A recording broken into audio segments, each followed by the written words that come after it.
So you see someone like Bill Miller, for example.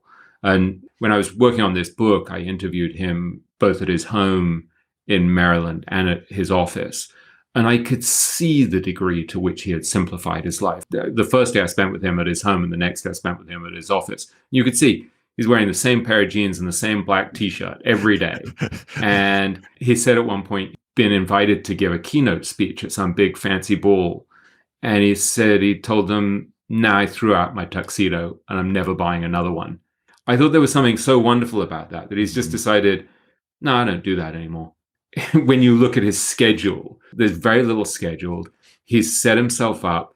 He's working with his son and a handful of other people. He has the same personal assistant that he had like 20 something years ago at Legg Mason when I first interviewed him there. This lovely, lovely woman, and has kept him kind of organized for 25 years.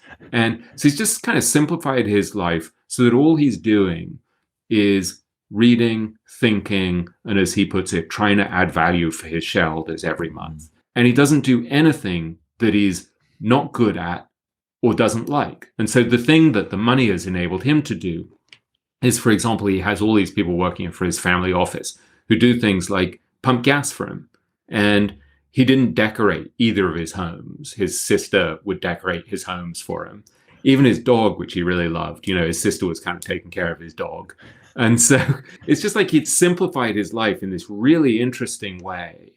And I see that again and again with the greatest investors. There's a tremendous focus on what they care about most and what they're best at and what matters most to them.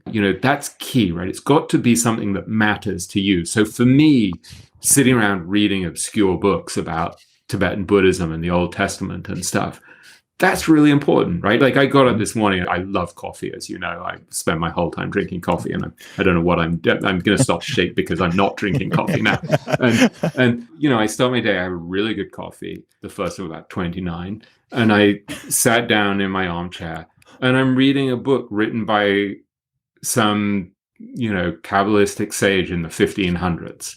And that is just kind of heavenly to me. And so to structure my life so that I can do things like that is really important. And for Bill Miller as well, reading is critically important. That's a really essential part of a happy, intellectually fulfilling life. Then you look at the other things that are important to you, and these things are so idiosyncratic, right? So family, relationships, maybe it's got to be exercise. I hate to admit it, but that, I never would have included that in one of the things, but it's clearly one of the things that I have to do. So I try to, do what I call the tour de laundry room, where I have a stationary bike next to my washing machine and dryer downstairs in the basement. And so I try to do that several times a week.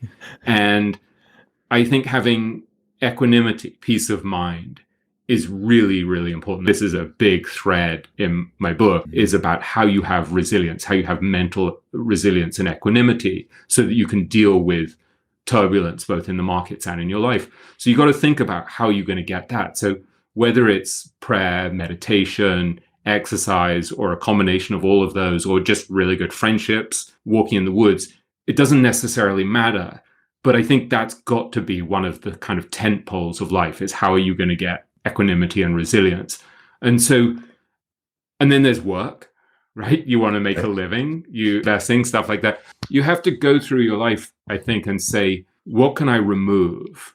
How can I reduce complexity and focus on the things that really matter to me? I found that to be one of the most helpful lessons that I've learned from the greatest investors, is just the knowledge that I need to go through that mental exercise.